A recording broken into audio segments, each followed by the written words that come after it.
After just coming off a pretty underwhelming first round exit to the Philadelphia 76ers in last year's playoffs, headed into next season, the Brooklyn Nets are secretly shaping up to be one of the scariest teams in the Eastern Conference. Mikal Bridges is about to take that all-star jump. The team's roster depth looks deeper and better than ever, and just maybe, when we all least expect it, the Brooklyn Nets might even have a secret weapon up their sleeve. A guy that's healthy, revitalized, and finally looks ready to wreak havoc on the league again.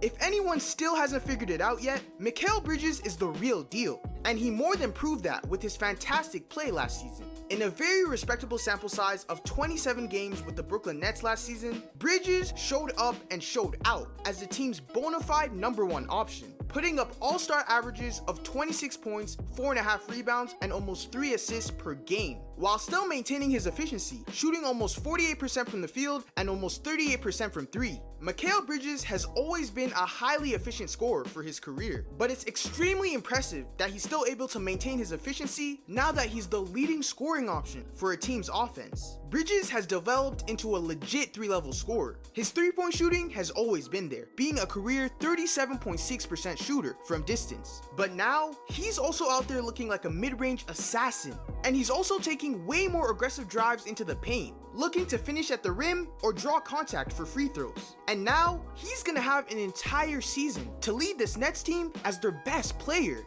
and he's comfortably shown the tools and consistency to play at an all-star level for a full year. And what's great about Mikal Bridges is that he does it on both sides of the court. He's still an elite two-way threat, and his insane length and agility still allow him to be one of the peskiest defenders in the entire league. But obviously, as a player's offensive load increases, their effort on defense will naturally take a little hit. On the other hand though, the Brooklyn Nets are such a well-rounded team on both ends that I actually don't see that being much of a problem for Mikal. He'll have just enough help around him to still be a highly impactful two-way player. And the best part about all of it is that Bridges has already proven that his game can translate in the playoffs. Despite Brooklyn ultimately getting swept by Philly in the first round, there was no question that Mikal Bridges came to play in that series, averaging 23.5 points, 5 rebounds, and 4 assists in the 4 games. And you know who else came to play? His teammate, Cam Johnson. After also getting shipped over to the Nets via the Kevin Durant trade, Cameron Johnson took his game to another level in the postseason for Brooklyn, producing up to 18.5 points, nearly 6 rebounds, and almost 3 assists in the 4 outings. Johnson is already one of the best volume 3-point shooters in the NBA, and he proved it again last season, shooting over 40% from 3 on 6 attempts per game.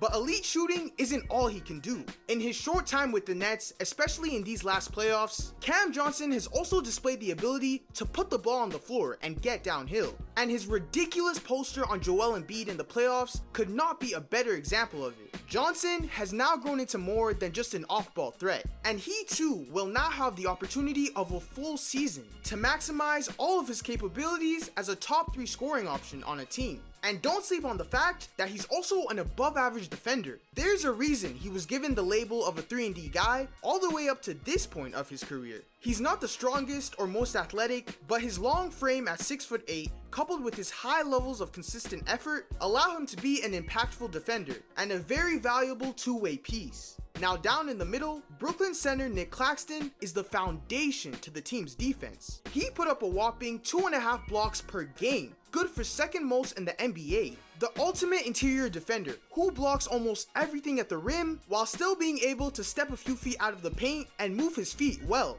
Claxton is also nearly a double-double machine each night, averaging 12.6 points per game and over 9 rebounds. And when you feed it to him inside, it's as good as a guaranteed bucket because he shoots a league-dominating 70.5% from the field. If you throw anything up there to him, he's gonna finish it. And the best part is, Claxton is only 24 years old, and he's already developed himself into a perennial Defensive Player of the Year candidate. Sure, his offensive game might be a bit limited now, but he's only gonna get better as time goes on.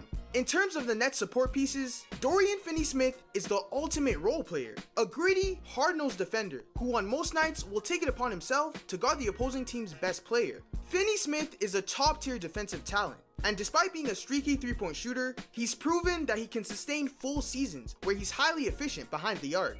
Every team in the NBA would love to have a player like Dorian Finney-Smith on their roster, and his style of play will definitely contribute to the Brooklyn Nets' success. Another valuable role player on the squad is Spencer Dinwiddie. Sometimes he has some questionable shot selection and issues with efficiency, but overall, he's a steady point guard that does a lot well for this team. He took on much more of a playmaking role in his second stint with the Nets, dropping 16.5 points while dishing out a ridiculous 9.1 assists per game. I don't think many people knew Dinwiddie could facilitate like that. It just makes the Brooklyn Nets offense flow a lot smoother than it otherwise would, and allows their primary scoring options to get a lot more easy looks. Brooklyn also managed to make some very underrated offseason additions to bolster up the team's bench, bringing in Dennis Smith Jr., who had worked himself back into the league by becoming a high-level on-ball defender. Smith Jr. uses his insane athleticism and mobility to move his feet and stay in front of some of the best ball handlers in the NBA, while also utilizing his speed and quickness to get into passing lanes and come up with steals. Dennis Smith Jr. can't shoot well at all, but because he's such a great athlete and high flyer, he still commands a lot of rim pressure going downhill.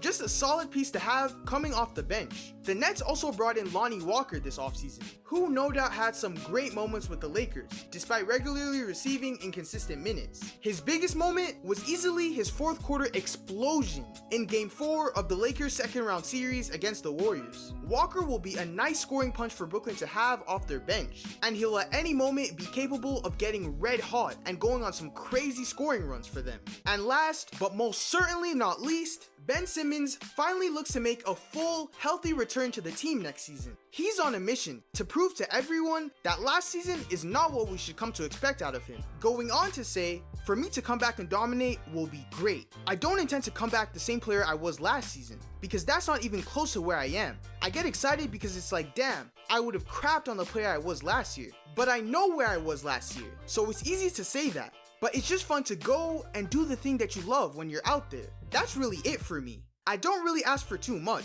Now, if that doesn't make you at least a little excited to see what Ben Simmons can do next season, I don't know what will. It finally seems like his mind and body are at the perfect place, and he looks more hungry and motivated than ever before. This upcoming season, Ben Simmons will be facing the least amount of pressure he's ever had in his career, because the expectations surrounding him are already pretty low at the moment. And for the first time, he won't be on a team with a superstar player. Ben Simmons complements this roster so well because all of his skills can very much be utilized. No one is extremely ball dominant on this team, so it'll allow Ben to do what he does best, pushing the pace in transition and finding his teammates for open looks. He'll add some much needed size and rebounding to this team, and most importantly, he's a terrifying defender, with his incredible size allowing him to lock up 1 through 5. And hopefully with a fully healthy back, he can finally regain his surprisingly elite lateral quickness for a guy his size. This Brooklyn Nets team is going to be fun. The wide array of offensive talent, two-way ability, and overall versatility on the roster is truly one of a kind.